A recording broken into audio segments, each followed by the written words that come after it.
From the KDLM studio, it's time for Hodge Podge, presented by Partnership for Health and airing on Lakes TV3. We're joined, as we are every Tuesday, with Becker County Energize via Zoom meeting this morning. And we've got DelRae and Stephanie with us this morning. Gals, good morning. Good morning. How are you both doing today? Boy, we're a little slow to answer that one. Monday it would be excusable, but this is inexcusable for a Tuesday. You guys must have had a great 4th of July weekend. Trying not to melt. No, I think you're like all of us, trying not to melt. We're going to talk with Stephanie here a little bit about Kingship. DelRae, anything that you specifically want to talk about this morning? Well, I just, yes, definitely we want to hand it over to Stephanie, but I just want to talk for a second about how we got involved with Becker County Energize.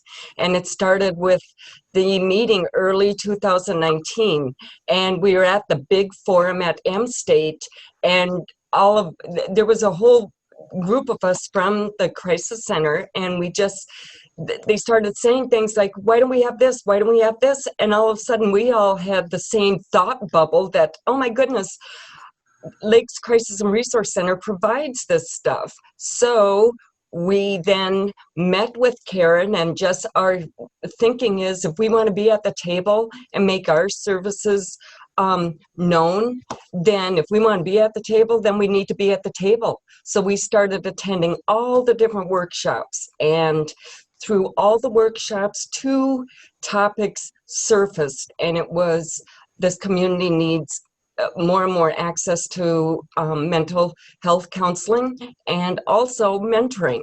And we need to have the kids involved with in a positive relationship with an adult. And we said, well, we have that. We provide mental health counseling services, and we have Kingship, which is this area's mentoring program.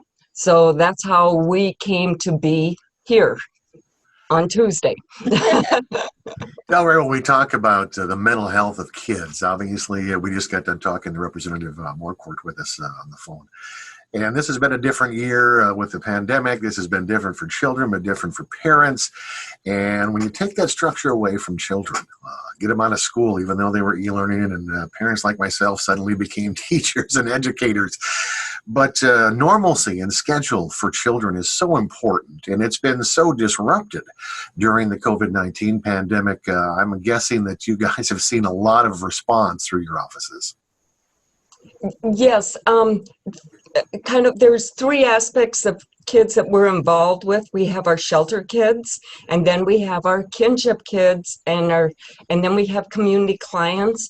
And the other thing that we do is Stephanie provides support groups, mental health groups, to students in the school systems, and that was taken away. So Stephanie can maybe speak to that, but our biggest concern was with the kids sheltered in their homes. They can't then reach out to friends, they can't reach out to coaches, they can't reach out to teachers, and they can't even reach out to their faith leaders. So they were kind of stuck at home, and we had posted our concerns on Facebook kind of in April, and one response that really hit was, this gal said, not every kid likes school breaks. And so here, these poor kids have been kind of stuck at home for the 2.5 months. So yeah, that's been a concern. Stephanie Baker with us, morning, Director of Kingship. Steph, let's just talk briefly about Kingship as a whole, and then we'll talk about some of the things that we're focusing on today. Sure. So Kingship is a mentoring program. It's very similar to the more well-known and the more spoken of Big Brother, Big Sister. It's very similar to that. We match kids ages 5 to 17, and those kids are matched with a community volunteer mentor. And the mentor can be an individual. You can mentor as a couple, or you can mentor as an entire family.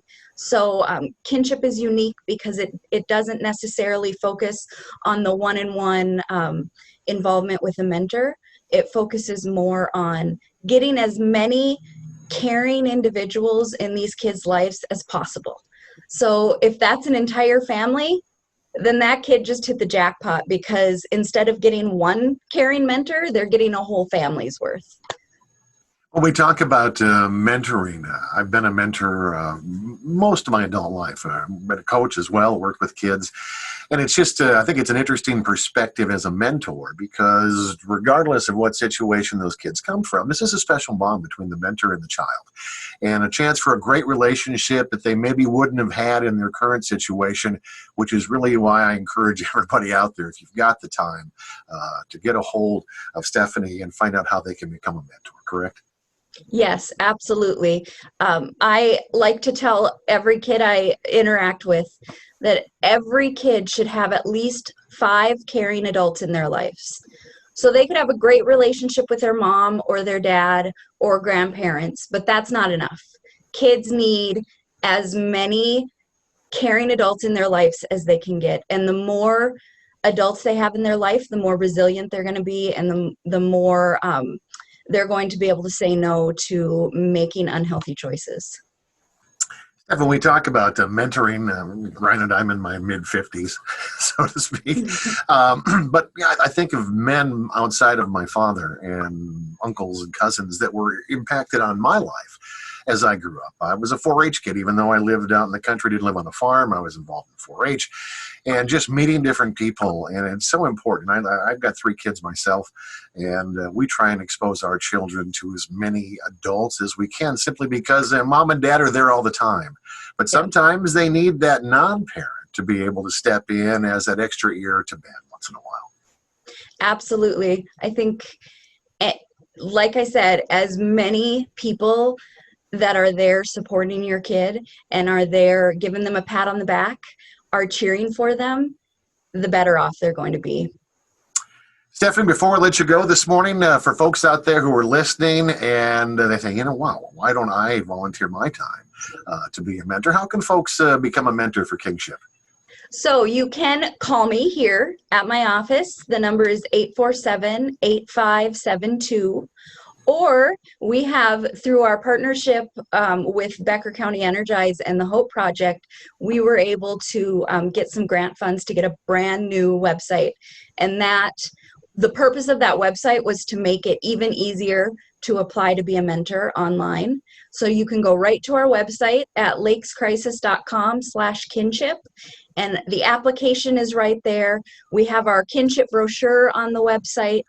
So if you want any information, go to our website, everything will be there, or you can even just send me an email at kinship@lakescrisis.com. Fantastic. DelRae, anything else you want to add before we wrap up here this morning on Hodge Podge? One thing quickly, I am a kinship mentor, and another big thing to being a mentor is just do simple, fun things with the kid, because sometimes the parents are just too busy to take a dog for a walk.